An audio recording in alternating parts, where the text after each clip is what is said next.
हमेशा से carbon dioxide एक ऐसी गैस रही है जो कि हमारे एनवायरनमेंट में ग्लोबल वार्मिंग के लिए रिस्पॉन्सिबल रही है और जिससे कि हमारे पूरे ग्लोब का टेम्परेचर बढ़ता जा रहा है और इसको ग्रीन हाउस गैस भी बोलते हैं। मगर इसी के साथ साथ दोस्तों, क्या कार्बन डाइऑक्साइड को हम एक पॉजिटिव फॉर्म में यूज करके उससे एक बैटरी बना सकते हैं जो कि लिथियम के प्राइस से आधे प्राइस में अवेलेबल हो और लिथियम की लाइफ साइकिल से डबल लाइफ साइकिल चले? तो जी हां दोस्तों, आज की इस वीडियो में हम लोग एक ऐसे ही इंटरेस्टिंग बैटरी टेक के बारे में बात करने वाले हैं जिसका नाम है CO2 बैटरी।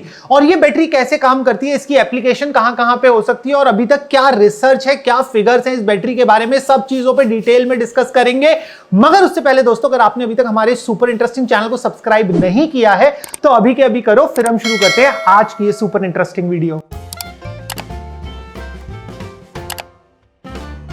तो ऑलरेडी मार्केट में लिथियम जैसी बैटरी अवेलेबल है जिसका राउंड ट्रिप एफिशिएंसी 90 to 90% है। अब जिन लोगों को नहीं पता राउंड ट्रिप एफिशिएंसी मतलब कि अगर मान लीजिए एक लिथियम की बैटरी और मैं इसको 100 यूनिट से चार्ज करता हूं तो मैं इससे वापस 95 यूनिट्स ले सकता हूं। 5 यूनिट ऑफ कोर्स लॉस होगा हीट की फॉर्म में या फिर वायर के ट्रांसमिशन की फॉर्म में, बट ये होती है राउंड ट्रिप एफिशिएंसी। तो लिथियम एक सबसे अच्छी बैटरी है जो कि राउंड ट्रिप एफिशिएंसी में और उसी के साथ साथ अपने साइज में, अपने कन्वीनियंस में अभी तक की एक सबसे अच्छी बैटरी बनी हुई है। तो हमें जरूरत क्या है एक नए बैटरी की, नए बैटरी टाइप की।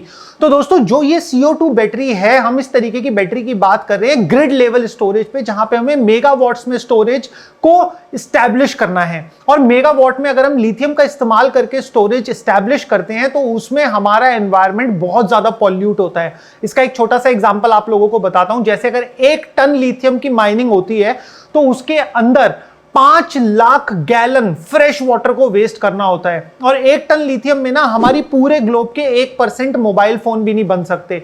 तो आप खुद सोचो कि लिथियम को अगर जब हम मेगावाट स्केल पे लेकर जाएंगे तो हमारे एनवायरनमेंट पे कितना खराब इंपैक्ट पड़ेगा। तो इसी की वजह से बहुत सारे रिसर्च इंस्टीट्यूट्स और बहुत सारे साइंटिस्ट इस तरीके की एक बैटरी की खोज में लगे हुए हैं जो एनवायरनमेंट को ज्यादा हार्म ना करते हुए हमें मेगावाट स्केल की स्टोरेज ऑफर कर सके। अब हम ये समझते हैं कि हमें मेगावाट स्केल की स्टोरेज की जरूरत आखिर है क्या। तो दोस्तों, आप मान सकते हो एक सोलर पावर प्लांट जो कि 6 मेगावाट इलेक्ट्रिसिटी प्रोड्यूस कर रहे हैं और करंट डिमांड उस एरिया में है मान लीजिए 4 मेगावाट की।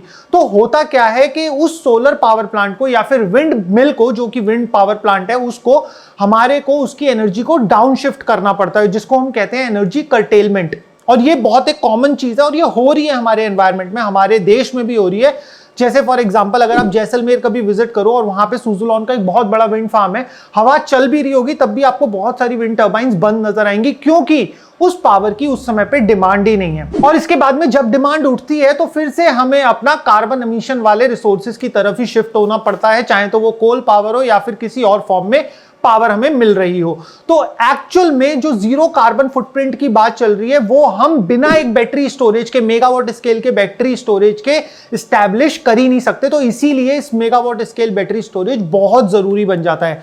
तो अब हम बात करते हैं कि आखिर ये CO2 बैटरी का फंडामेंटल क्या है और ये काम कैसे करती है। तो देखो, सिंपल सा फंडा है। CO2 बैटरी के अंदर एक बहुत बड़ा डोम बनाया गया है सफेद रंग का, और जो कंपनी है जो इस बैटरी को बना रही है उस कंपनी का नाम भी है एनर्जी डोम। तो इन्होंने एक बहुत बड़ा डोम बनाया है जिसके अंदर कार्बन डाइऑक्साइड को रखा जाता है बिना कंप्रेशन के और एक नेचुरल एम्बिएंट टेम्परेचर पे। तो इस डोम के अंदर कार्बन डाइऑक्साइड को स्टोर करके रखा गया। अब जो कार्बन डाइऑक्साइड इस डोम में स्टोर्ड है, इसका मतलब ये है कि ये वाली बैटरी अभी डिस्चार्ज फॉर्म में, अभी ये चार्ज नहीं है।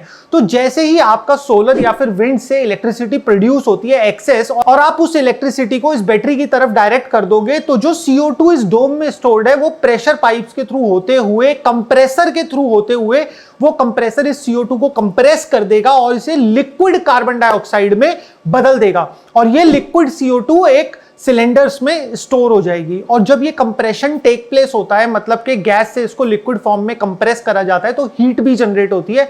और ये कंपनी की एक पेटेंटेड टेक्निक है जिसकी वजह से वो इस हीट को भी कैप्चर कर लेते हैं। तो उसके बाद में ये CO2 लिक्विड फॉर्म में स्टोर हो जाएगी। और जब ये CO2 लिक्विड फॉर्म में स्टोर हो जाएगी, इसका मतलब ये है कि ये बैटरी अब चार्ज हो चुकी है, इस्तेमाल के लिए रेडी है। अब इस्तेमाल इसका रिवर्स किस तरीके से होगा, तो उस CO2 को वापस जो हीट कैप्चर हुई थी स्टार्टिंग में कंप्रेशन के टाइम पे उस हीट का इस्तेमाल करके इस लिक्विड CO2 को वापस गैसियस फॉर्म में कन्वर्ट कर दिया जाएगा और वो जो गैस बनेगी उससे टरबाइंस घुमाई जाएंगी और वो टरबाइंस अगेन आपको इलेक्ट्रिसिटी दे देंगी और इसके बाद में ये अनकंप्रेस्ड CO2 वापस से उस डोम में जाके स्टोर हो जाएगी। तो इससे हमें एक और चीज क्लियर होती है कि ये एक क्लोज्ड लूप सिस्टम है।